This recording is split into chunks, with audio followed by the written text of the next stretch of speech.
Hi, everyone. Thank you for joining us for today's presentation, Youth Voice in Action, Tips, Strategies, and Advice from Youth Evaluators. This is the third and final webinar of a three-part series focused on engaging youth in research and evaluation. The series is being co-sponsored by USAID's YouthPower Learning, Youth Engagement, Community of Practice, and the American Evaluation Association's Youth-Focused Evaluation Topical Interest Group. I am Christy Olenek, Vice President of Technical Services at Making Sense International and co-champion of the YouthPower Learning Community of Practice on Youth Engagement. YouthPower Learning is a USAID-funded project designed to build and disseminate evidence on positive youth development. The Youth Engagement Community of Practice is one of 4 communities organized by YouthPower Learning to help support these efforts. The Youth Engagement Community of Practice is led by myself and my co-champion, Mike Swikert, who is a graduate student at George Mason University and an independent consultant. We also have a facilitator who supports our work, Lindsay Wolf from Making Sense. The group started in December 2015 at our first YouthPower annual meeting and now has more than 300 members. The Youth Engagement Community of Practice has 5 goals. The first one dedicated to developing a definition of youth engagement for YouthPower, which we have already done and you can find on the youthpower.org website through the link provided. We are also in the process of developing a guidance on using indicators to measure youth engagement. The recently published YouthPower Positive Youth Development Measurement Toolkit provides a framework and illustrative indicators that measure the many concepts related to PYD, including youth engagement. As a community of practice, we create space for sharing of youth engagement experiences and hold 3 in-person meetings per year. We also keep a clearinghouse of resources on yp.org and work to include the Youth Voice and YouthPower activities. A big thank you to our co-hosts, the American Evaluation Association's Youth-Focused Evaluation Topical Interest Group. I'm going to pass the webinar over now to Dr. Katie Richer-Schuster, who is co-chair of the Topical Interest Group and assistant professor at University of Michigan School of Social Work. She will introduce our speakers and facilitate the question and answer portion of the webinar. Thanks, Katie. Thank you, Christy. So welcome to all on behalf of the Youth Focused Evaluation Topical Interest Group. We are very excited to be co-hosting this webinar today. I just wanted to say a quick word about our Topical Interest Group. We are a part of the American Evaluation Association. We were started a few years ago and have approximately 300 members from all over the world who are part of our group. As part of our group, we participate in meetings. We have Topical Interest Group meetings at our annual conference. We host and participate in webinars such as this. We send biannual newsletters. And our hope is to really serve as a home for those within the evaluation field who are interested in youth-focused practice. And I think we'll be sending out a link or have a link from this webinar to our webpage if you are interested in learning more. So that really brings us to today, and again, we're really excited to be sharing and co-hosting this webinar. The focus of this webinar is really at the heart of our TIG, focusing on youth voice within evaluation. Particularly as the field emerges, we find it critical to hear not only from practitioners engaging youth in evaluation, but to center and lift up the voices of youth themselves. So the purpose of today's webinar is to hear from youth and adult allies who have been engaged in youth participatory evaluation work, to hear about their work, their lessons learned, and their tips and advice to those who want to begin to engage in this practice. And in preparation for the webinar, we've asked our panelists to reflect on these topics in their presentation. So with no more delay, we are thrilled to have an incredible group of panelists joining us, representing 3 different organizational teams. So I'm going to introduce all the panelists first, and then turn to each team to share their work. And then after all 3 teams have presented, we'll have time for question and answer.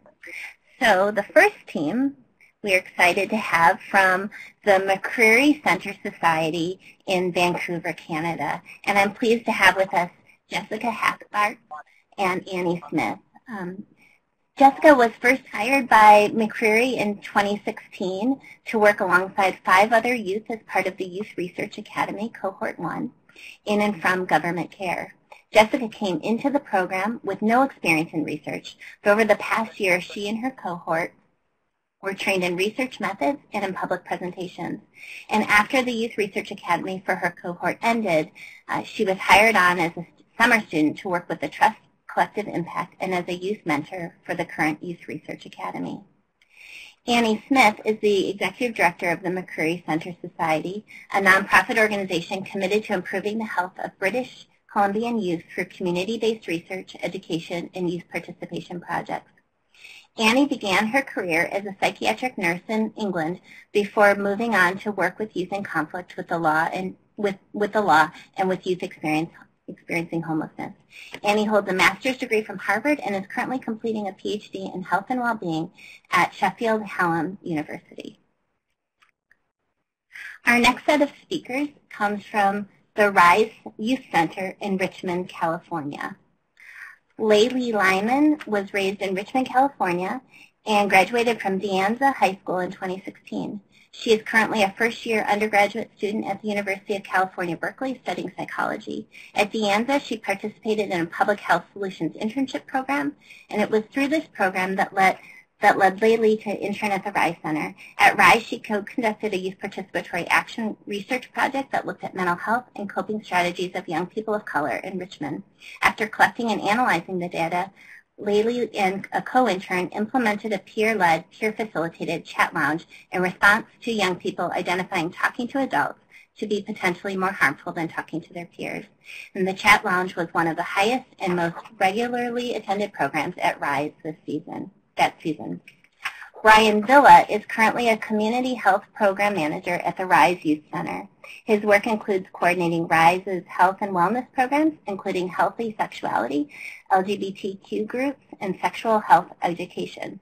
Brian has also supported various radical inquiry work, including Rhys' listening campaign, an inquiry of the experiences of trauma, violence, coping, and healing for young people of color in Richmond. He has assisted youth in multiple youth participatory action research projects and is now co-leading Rhys' Listening to Heal campaign, a platform for policy and systems change to create and sustain healthy school climates. Brian also studied American Studies, Education, and Southeast Asian Studies at the University of California, Berkeley. And our final speaker is Sergio Bustamante, Guatemala Program Officer for Monitoring, Evaluation, and Learning at the International Republican Institute's Northern Triangle Field Office. Sergio works on the democracy and governance portfolio very closely with local governments, academia, political parties, and civil society organizations. He is a scholar and mentor of the Monitoring, Evaluation, and Learning Office at IRI, which seeks to reinforce and update monitoring and evaluation tools, capacities, and methodologies abroad. So with that, we are very excited to welcome our speakers, and I'm going to turn it to the McCleary Center to get our presentation started.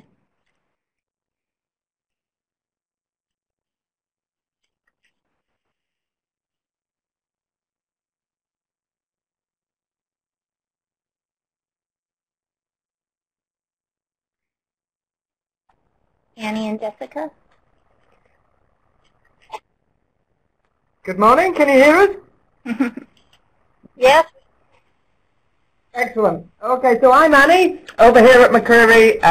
Thanks for that introduction. As Katie said, we're based in British Columbia in Western Canada, actually in Vancouver. And McCleary exists to improve youth health, primarily through community-based research and youth engagement projects. We operate a youth research academy, which is also known as the YRA, and it's for youth with experience of government care, which in BC means a foster home, a group home, or alternatives to these types of care outside of the family home. The YRA takes one cohort of young people each year. They've all got government care experience and are aged between 16 and 24. And we work with these young people to develop their research skills. Then we support them to conduct research projects and evaluations of interest to youth in and from care and the agencies that support them. Each cohort is together for about 9 months, and then 1 or 2 from each graduating cohort stay on as peer mentors for the next cohort. Jessie is our current peer mentor, and she's going to be doing most of the talking, so I'm going to hand it over to her right now.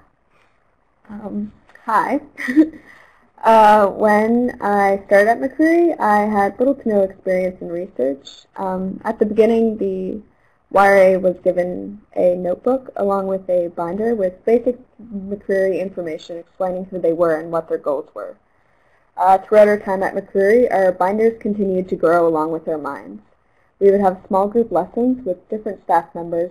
Those lessons involved a variety of learning techniques.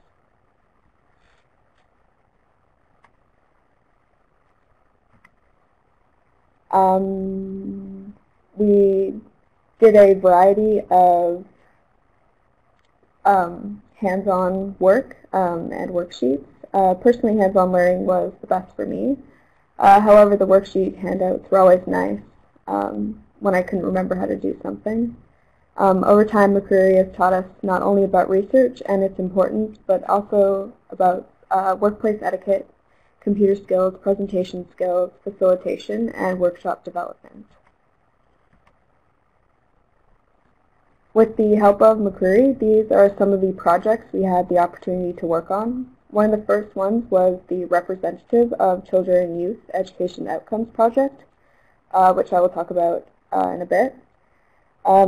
We also helped out with the Federal Youth Justice Project, which looked at culturally sensitive practices for residential drug treatment centers. We joined Collective Impact, which was created to improve services for youth aging out of care. Our role was during phase 2 of 3, where we did some ground research on tuition waivers for post-secondary schooling. We also worked on a deprivation index that looked at different ways of measuring poverty that aren't based on money or family income. It's now being used in the Adolescent Health Survey conducted by McCleary. For this presentation, I will focus on the Representative of Children and Youth Education Outcomes Project. This one looked at improving education outcomes for youth in care.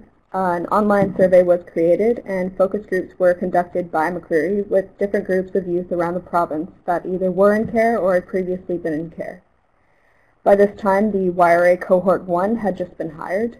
We did our orientation and dove right into this project. We picked up the little parts that we could until we had gained enough skills to be more involved. At the beginning, our part was to do the data entry and analysis using SPS software. However, with the help of very patient staff members, we quickly learned a variety of skills and were able to become more engaged with the project. After compiling all the data, we created and facilitated youth workshops to get key findings and to bring it back to the youth to see if it was reflective of their experiences. We also had the opportunity to create and present a PowerPoint of the key findings to a policymaking forum as well as school counselors.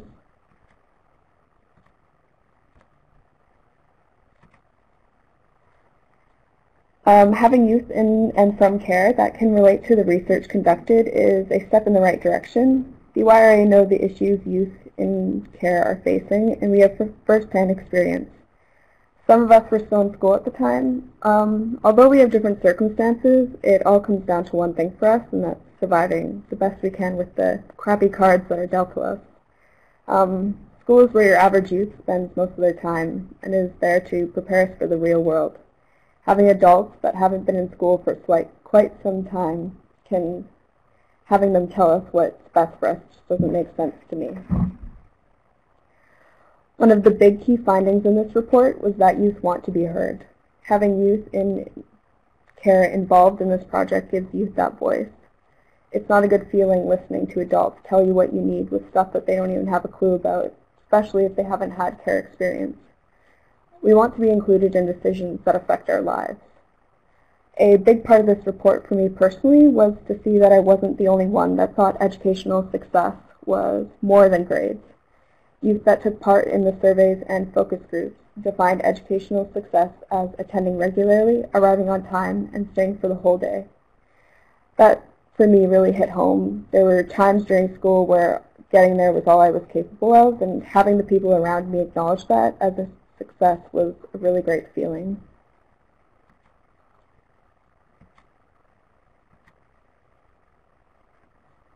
I approached the current YRA cohort and asked them what they thought would help engage youth in research. Their first suggestion was to make the topic relevant to young adults you're wanting to engage. They need to be interested in the topic, and McCleary's YRA is a great example. They have youth in and from government care conducting research that focuses on youth in government care. Having youth that are passionate about the research topic will go a long way. However, you need to understand that these topics can be triggering for these young adults. Most of them have lived experience, so it can become quite personal. One of the main things that kept coming up in the group was being mindful of the barriers that youth face on a day-to-day basis. That means being flexible with your hours, because many youth don't sleep, and providing bus passes for those who need them, as transit can be a really big barrier for them. And providing little snacks is really helpful, because these young adults probably haven't eaten before coming in, and they aren't going to be very productive if they're hungry. Having an agenda or guidelines was also suggested. However, it doesn't need to be concrete. Room for flexibility is appreciated. They also suggested having an open space concept to work in to encourage communication and relationship building. But they also said that it was that having the opportunity to work away from others when needed is essential. There are going to be ups and downs in bringing youth together. They'll have different backgrounds, personalities, strengths, and weaknesses. Recognizing the dynamics in play and having supports in place for youth to access when conflict arises will be beneficial. The YRA suggested having a staff member or a point person that the youth can freely talk to around the issues they may be having. This person needs to be approachable, and having regular meetings one-on-one with the young adult may help to ease their anxieties or provide them with a safe environment where they can reach their full potential. Young adults want to gain experience and grow. One member said having the opportunity to work with other organizations is very useful, and having potential job opportunities set up is quite appealing when looking for a job. Last but not least, none of this is going to be applicable if you can't get in touch with the youth. The YRA says the best way to get these youth's attention is by working through their networks. So contact school counselors, teachers, or youth workers. And remember, when you do get these youth, you're going to have to be open to their ideas and be prepared for organized chaos.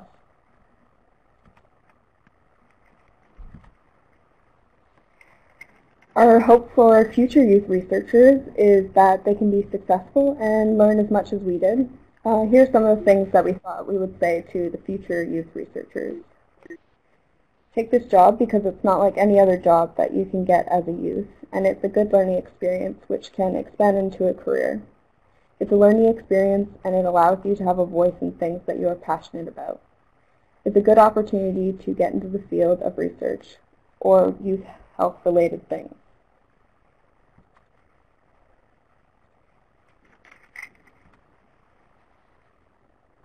Lastly, we have a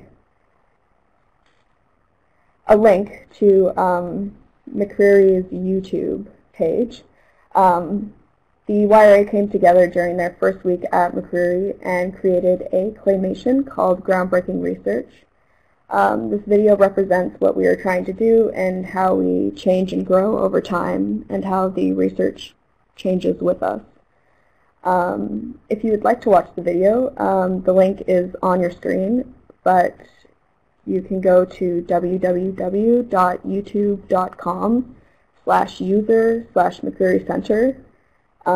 It's called Youth Research Academy, Groundbreaking Research. Yeah, thank you.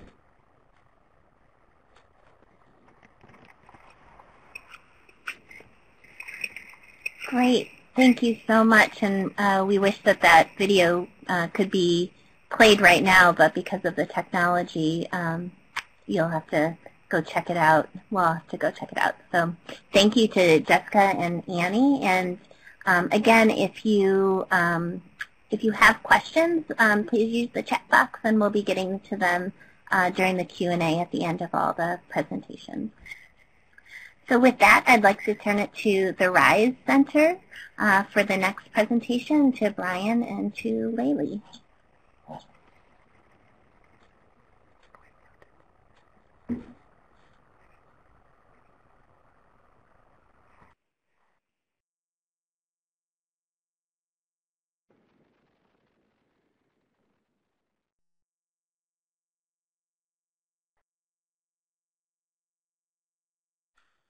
Hi everyone, my name is Brian Villa and I'm the Community Health Program Manager.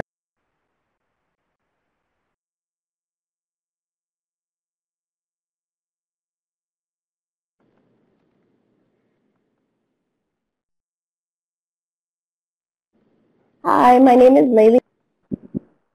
Hi, Brian. I think your audio is cutting out.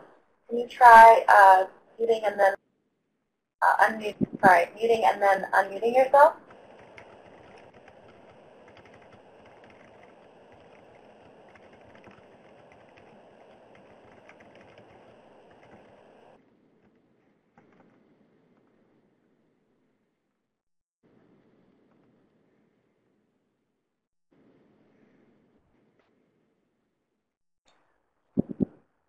Brian and Laylee, we can't hear you. If you can try muting and unmuting yourselves again, or reconnecting your audio. It started and then it just cut.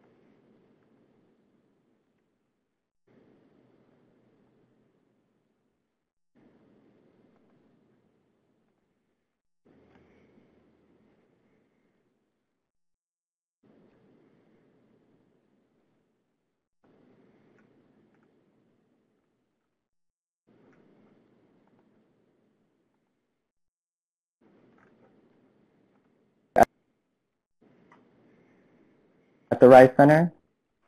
Hi, my name is Laylee Lyon, Energy Public Health Safety. Brian and Laylee, I'm not sure why. Mike.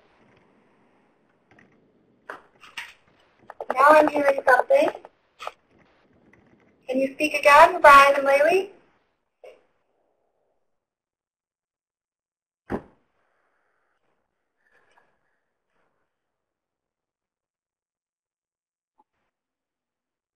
Oh.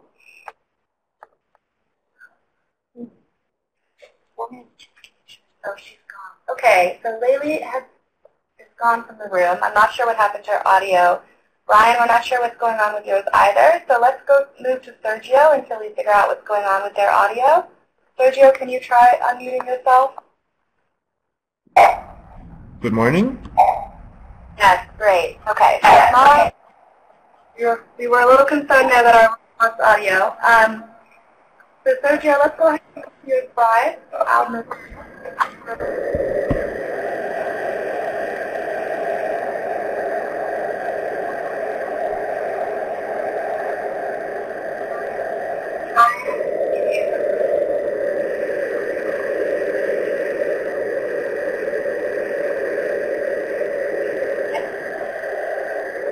Yes. Can you hear me? Yes, much better. Thanks, Sergio. Perfect. Thank you very much for having me. Today I want to talk to you a little bit about what we do at IRI regarding to monitoring and more specifically with evaluation. I want to share with you some of the work that we did under a specific program that we conducted a couple of years ago. The project that we developed in both Guatemala and El Salvador was called Youth Democracy Lab. It was a project that involved 54 youth activists ranging from 18 to 25 years old.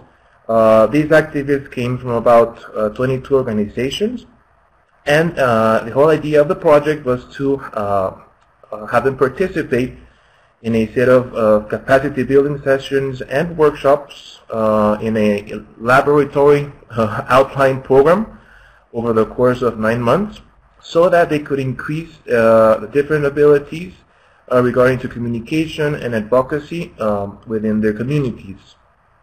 They experimented with topics, for example, relating to civics, government, citizen security, and they also had the opportunity of creating and socializing a violence prevention proposal to local key stakeholders in their communities, both in El Salvador and also in Guatemala. During that program, the Office of Monitoring and Evaluation proposed to develop a specific evaluation to have a deeper understanding of the Institute's approach to youth program in Central America. The idea was to measure how much the knowledge on different concepts had increased, how their perception had changed to the different topics that they were introduced, and also to see how effective our program was being in regards to the program's objectives. So in that specific evaluation, we conducted different tools in order to measure the changes specifically the changes in perception and knowledge. We conducted focus groups with the evaluations, and we conducted different pre and post tests during that time. All those tools within both quantitative and qualitative tools, and we found really interesting stuff inside that evaluation. But what I want to share with you today is some of the unintended consequences that we got from that evaluation. During the course of the project, we conducted different workshops specifically for monitoring evaluation for the organizations, and we found out that this topic was one of the topics that they were most interested in. We found out that after the evaluation, after the project had ended, somehow these youth activists from the organizations had started their own processes of developing tools and strategies to try to measure their impact and try to see how well they were doing in the different initiatives that they had. So it was really interesting for IRI to really see how this transfer of knowledge and kind of the installed capacity that we left, which was not a specific objective of the project. And we encountered that one of the things that helped us create certain interest in these organizations was the way that we worked with them in terms of monitoring and evaluation. I was the person who conducted those workshops and that started talking to them about evaluation processes. And I think that one of the things that we were successful at is creating confidence and giving them confidence and trust in what they were doing. Personally, the first time that I encountered the word monitoring and evaluation, it sounded like really strict and really difficult. But the way that we did it was that we had to find common interests that they have, so that they would be confident that what they were working on was something that was going to help them. It was important to us to help them understand how processes of evaluation were going to be beneficial for their organizations, not just in the short term, but in the long term as well, to understand better how the work that they did was going to impact the communities that they were working on during that time. We found out that also, besides these organizations adopting different tools and methodologies regarding to evaluation, they created a sort of a network that connected these organizations, and that also helped them to have a kind of support across the different organizations, not only nationally, but in both countries, because the project was conducted, as I mentioned, both in El Salvador and Honduras. So they also created a sort of an informal network where they can share their experiences and also the lesson learned that they had during the process of conducting an evaluation or monitoring a specific activity that they had. And we also found out that we were successful at doing so also by identifying certain champions within those organizations that were really interested in learning more about monitoring and evaluation. And it was through those champions that we managed to create a certain interest and have other youth activists from the organizations be more interested in what's going on within monitoring and evaluation processes during the project. I think that one of the things that we learned during this process is that monitoring and evaluation is not only a thing for adults. It's something that they learn and that they share with us. It's something that can be done in any moment by anyone that is really interested in and that wants to conduct this type of work. They understood the importance of having allies, and within those allies, they included some other adults and other youth members.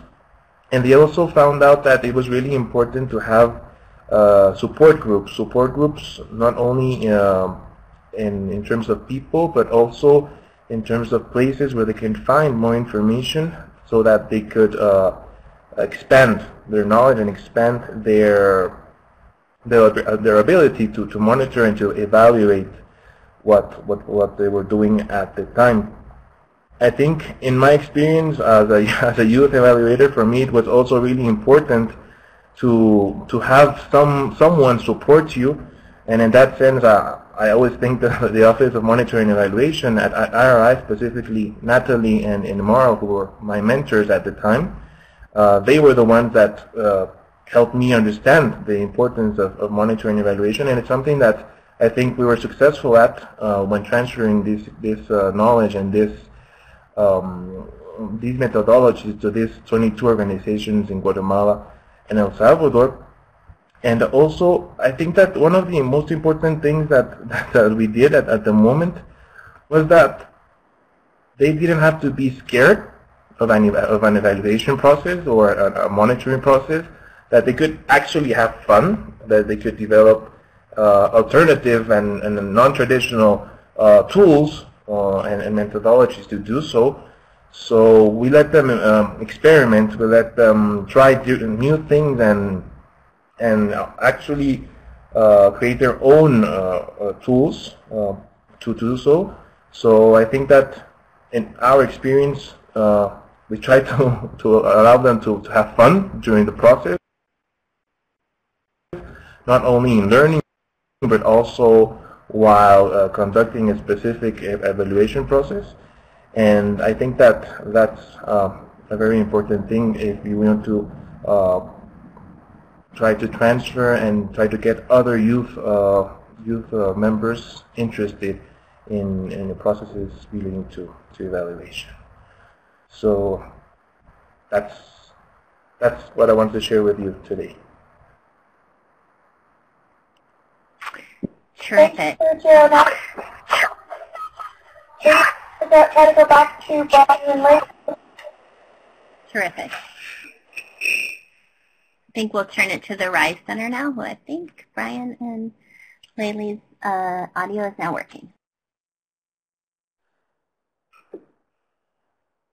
Brian, can you unmute yourself?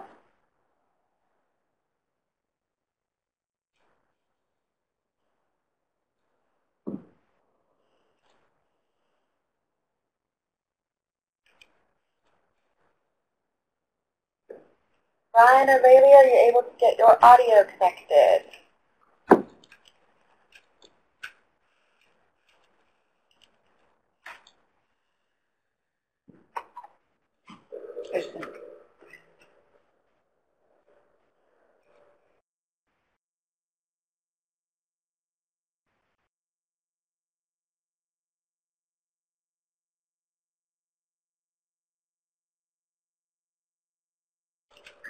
Okay, we have a message from Rhys. They're having technical difficulties.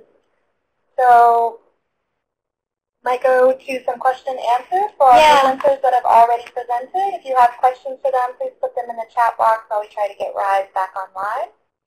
Yeah. Does anyone have any questions for McCleary Center folks, Jessica and Annie, or for Sergio while we're getting the Rhys Center up and going?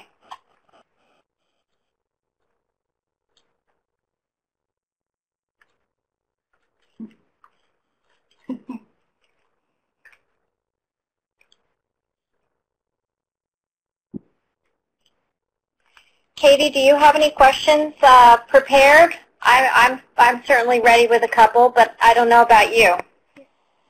Sure. Well, there's one question from Ellie Taylor that asks, how can you make monitoring and evaluation processes fun? So maybe Sergio could talk a little bit about what you did to make the work fun, and then maybe Jessica as well from your perspective about how does this work become fun?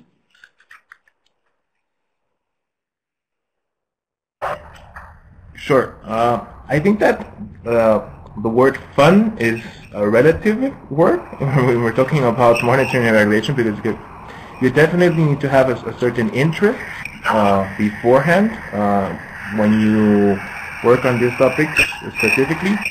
But taking into account that we are working with youth members, and that in my experience, the younger the younger the people are, the more dynamic and the more changing the activity has to be.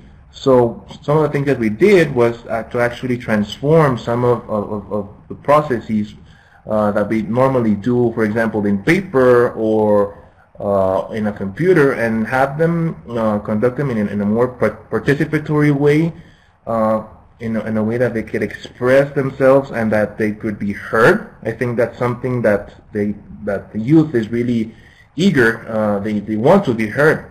They want to participate. They don't want to really come to a desk and start writing on a computer or start writing on a notebook, or it's something that doesn't really appeal to them. So the more we can create, or the more we can transform normal M&E tools, for example, into more participatory, into a more dynamic way, that's how we transform those processes into fun process. Jessica, would it be possible for you to also weigh in on this question about what makes this work exciting, or what makes it fun, or strategies that McCleary has used to make the work fun?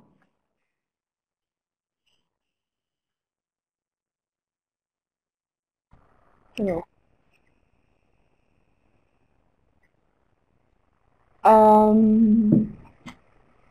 I think Sergio had a really great point, making it so that it feels like we're actually like accomplishing something and doing something. I don't know that fun necessarily is the word I've described the work as. It was more like a sense of like belonging almost. Felt like I was like really doing something, and some of the aspects were fun, like some of the aspects were pretty tough to do, but a lot of the hands-on and engaging stuff that I did, I really enjoyed. I enjoyed like making workshops. I like when it's like a group setting and we all get to kind of yeah, contribute. Yeah. Thank you. Christy, is Rhys ready to go? Yeah, Katie, I think let's try and give Brian the mic and see if we can get him to do his presentation.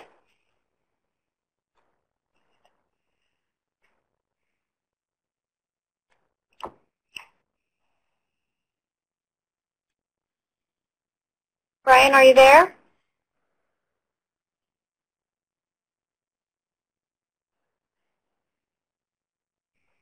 Hi, can you hear me?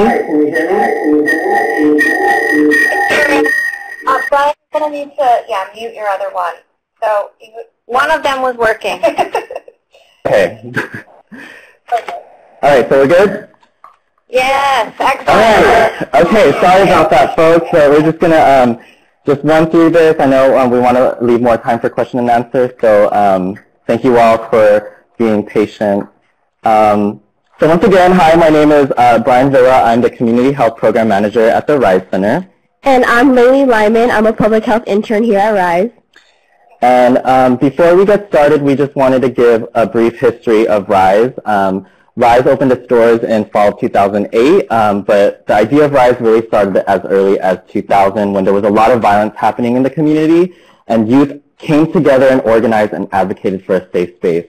And along with adult allies and stakeholders, they conducted an initial inquiry where young people actually came together and prioritized services that would support their health and wellness. And so we operate in an integrative model. We have an all right doors philosophy where we welcome all young people that enter our door, no matter what kinds of trauma they come with. We knew that from the very beginning that we needed to be more than just a youth center providing direct services, but that we needed to be connected and committed to systems change. As we continue to grow, we more recently acknowledged that we needed to be responders to acute incidences of violence. And also recently we've been conveners of trauma and healing learning communities because we knew that it was critical to form community and partnerships in order to talk about systems trauma that our young people were facing and identify ways in which we can work together to provide healing spaces that focus on liberation. And so Rhys has been committed to this idea of radical inquiry in which we challenge the traditional notions of what research is, what it looks like, and what it feels like.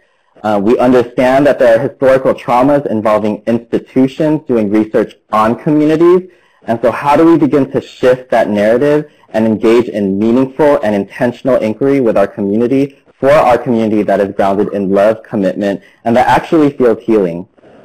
And so 4 years after opening, we conducted our listening campaign as a way to make sure that what we were doing was still relevant to young people's experiences and responsive to their needs.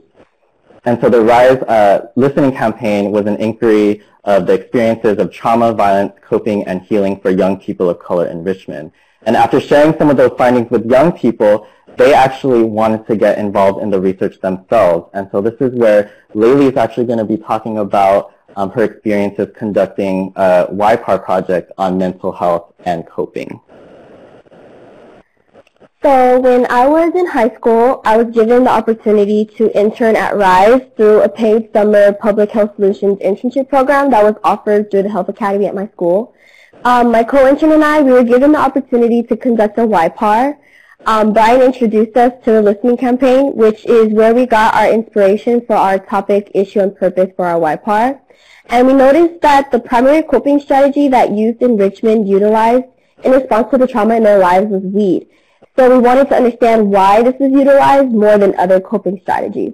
So even before we started our research, we did a lot of preparation before even thinking about our research project. We watched videos, we read articles, and we really tried to learn as much as we could about mental health, coping, trauma, and systems of oppression.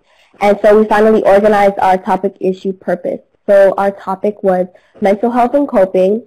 Our issue was that the youth in Richmond prioritized this coping strategy over other alternatives.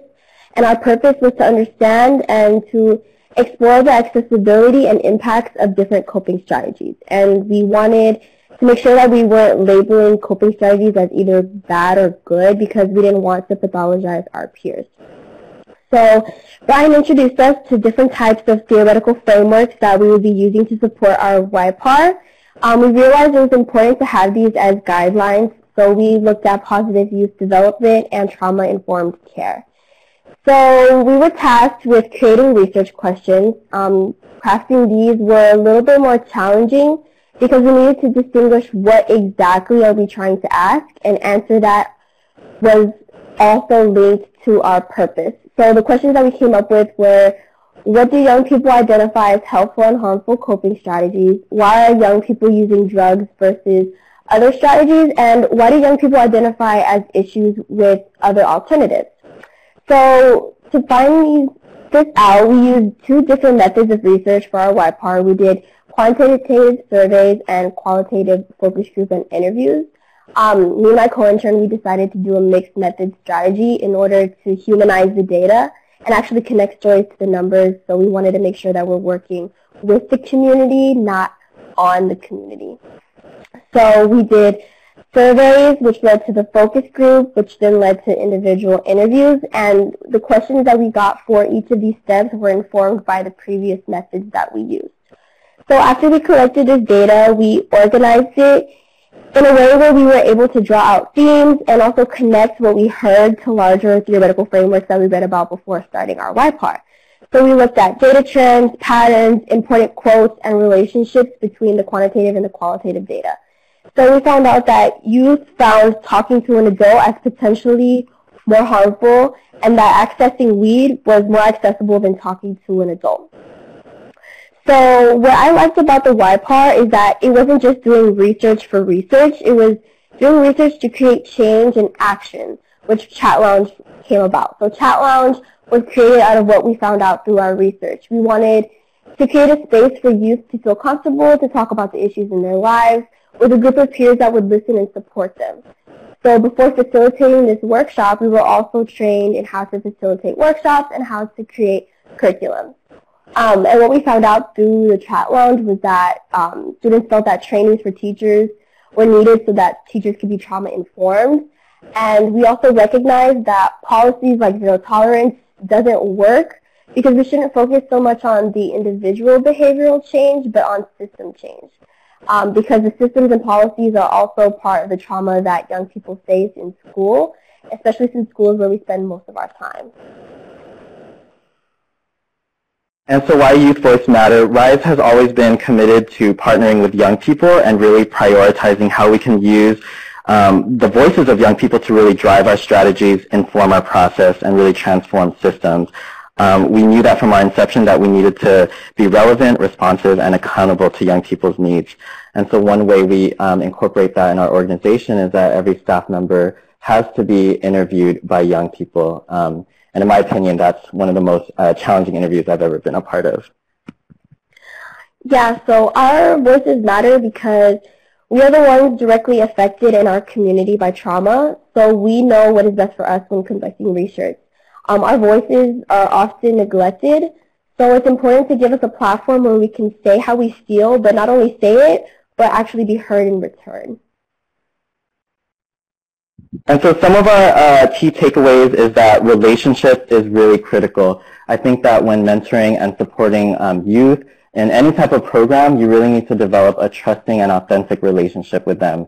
And at RISE, we always say that programs come and go, but what stays constant is our commitment to our young people and the connections that we build with them.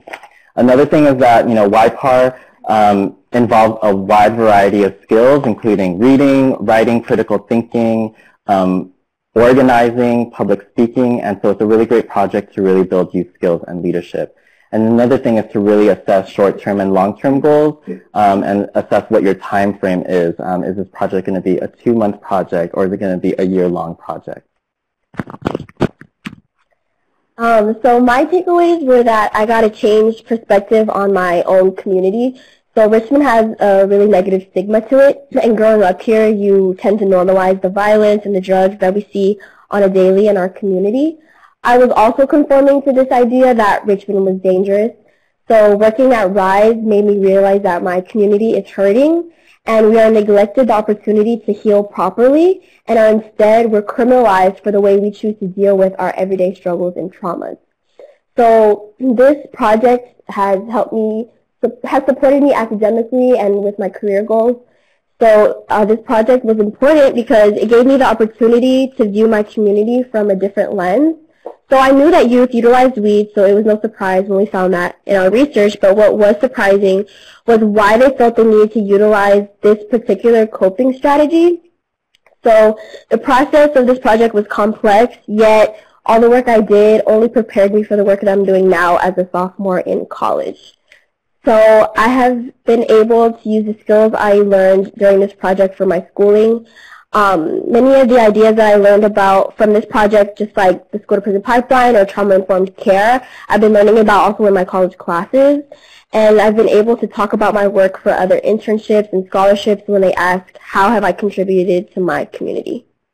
And I have many upcoming opportunities for me. For example, this webinar, I'll be speaking at a national conference in a plenary session next week, and me and Brian are going to a national youth organizing convening, and I'm also being paid to train and support incoming public health interns.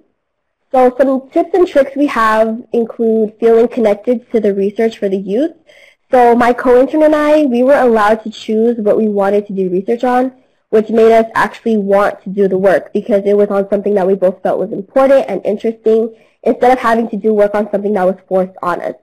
So this sense of ownership helped me get out of my comfort zone of always having those of higher authority tell me how to do something, and allowed me to evolve as an intern to later take on the task of running our own group, which was Chat Lounge, with our own curriculum that we thought of. Another thing that is really important is preparation. It's really important to assess where your young person is at because YPAR requires a lot of different skills. And it's important to cater to young people's strengths and also help them improve on certain areas. So you really have to think about it and adapt to your young people and space in a way that feels most engaging.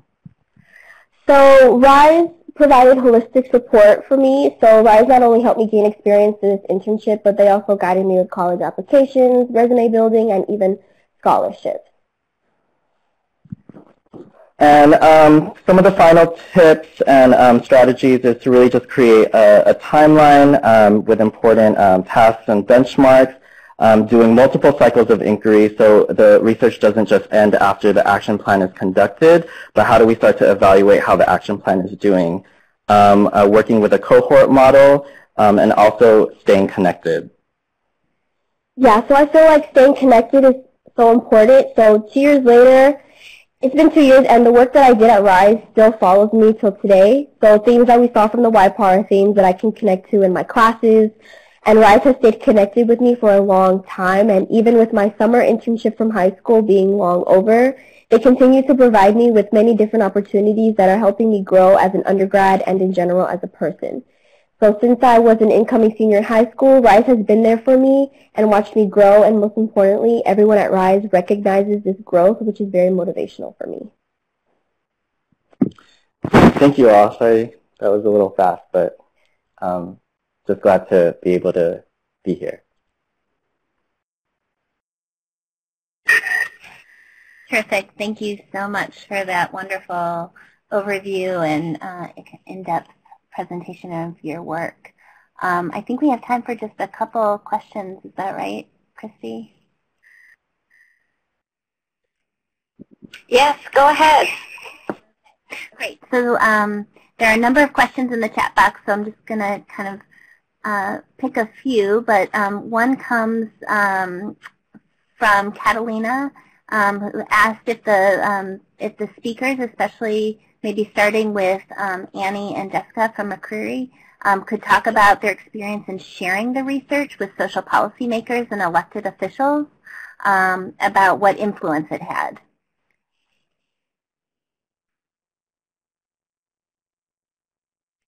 So Annie and Jessica, could you speak to that?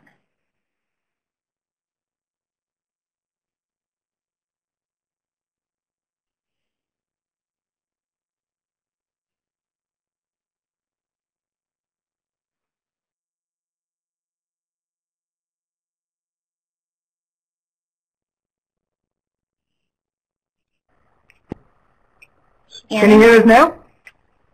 Yes. Okay. Hello? Hey, excellent. Okay, there's some sort of delay. I don't know what that is. I apologize. In terms of the education outcomes report, that is it's not public yet. So in terms of sort of how it's been shared, it's not kind of the discussions and the sharing of the results prematurely has ended up influencing what's gone into the final recommendations for the report and what we know will happen. So what happens in British Columbia is there's an Office of the Representative for Children and Youth who we did this work for, and they're the ombudsman for government. We ended up having a change of government, but which led to the delay of the release of the report. But they have now met and presented the work that the young people did to the new government, and the feedback that the young people gave in the different kind of forums, so when it was shared with school counsellors, when it's been shared with policymakers. And what's really good is that when the report actually gets released, which will be next month, it's coming out with a series of recommendations that are already plans in place to address. So one of those is that there is a point person at the school. So the recommendations that came out from youth was that there be a point person at every school who knows which kids have been in care or are currently in care, and who's aware of kind of all the things that they're entitled to, where they need to go for benefits, you know, what they should do. And that's going to come out as the report gets released. That's going to be implemented at the same time.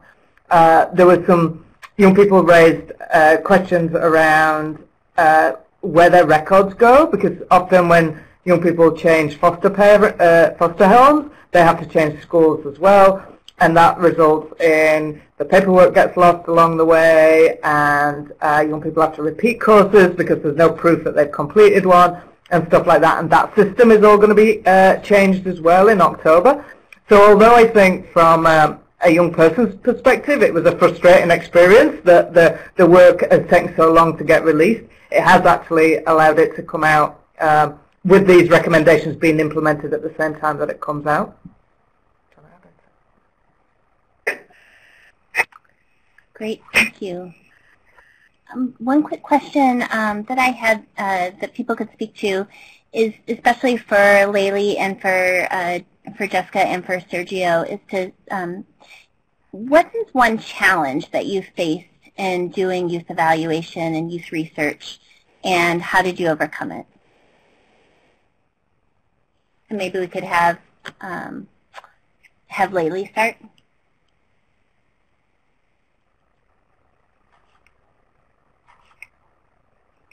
Oh, yeah. Yeah, so I feel like one challenge was actually coming up with the questions that we wanted to ask, and just making sure that they were straightforward enough for the youth to understand what we were asking. And even then, when we were like passing out the surveys, a lot of the youth, they were like, what does this mean? What does that mean? So I feel like that was one challenge that we faced. Great. Are there either Sergio or Jessica? Would you like to share a quick thought? I can go. I think one of the hardest things that I faced was my mental health. I struggle a lot with depression and anxiety. So it wasn't necessarily the work, I guess. I think having a lot of supports around me and having an office and staff members that are really supportive and understand where I'm coming from was super useful. Great, thank you. Sergio, do you have anything you'd like to add? Yes, for me, one of the most challenging part of the evaluation was creating trust with the people that we were working with during the evaluation. And one of the things that we did as a team here was to try to create a rapport with the people so that they could speak openly and they can trust us, and that the information that we were gathering was going to be used only for the specific purposes of the evaluation. So I think providing a good context of the evaluation to the people you're evaluating is very important in these things. Great, thank you. I'm going to turn it to Christy because I think we are out of time. I just want to, on behalf of the Youth Focused Evaluation, to thank the McCleary Center, Rhys Center, Annie, Jessica, Brian, Laylee, and Sergio for their contributions today. Thanks, Katie, and thanks to all of our speakers. I can say this was one of the most interesting webinars I've been a part of, so I really appreciate everyone's efforts. I know there are still some questions in the chat box, and what we'll end up doing is asking our speakers to reply to us by email to some of your questions, and we'll post answers to questions with webinar materials. So don't worry, we'll do our best to get your questions answered. I do want to just let you know that the Youth Engagement Community of Practice has a couple of upcoming events. We will have our next in-person meeting on November 1st here in Washington, D.C. There will be a way to attend virtually. Formal notice will be coming out shortly. And also just want to put a nice close to this webinar series and let you know that we'll have a new webinar series coming out in early 2018 focused on youth engagement. So again, thank you all. Much appreciated, and have a great day.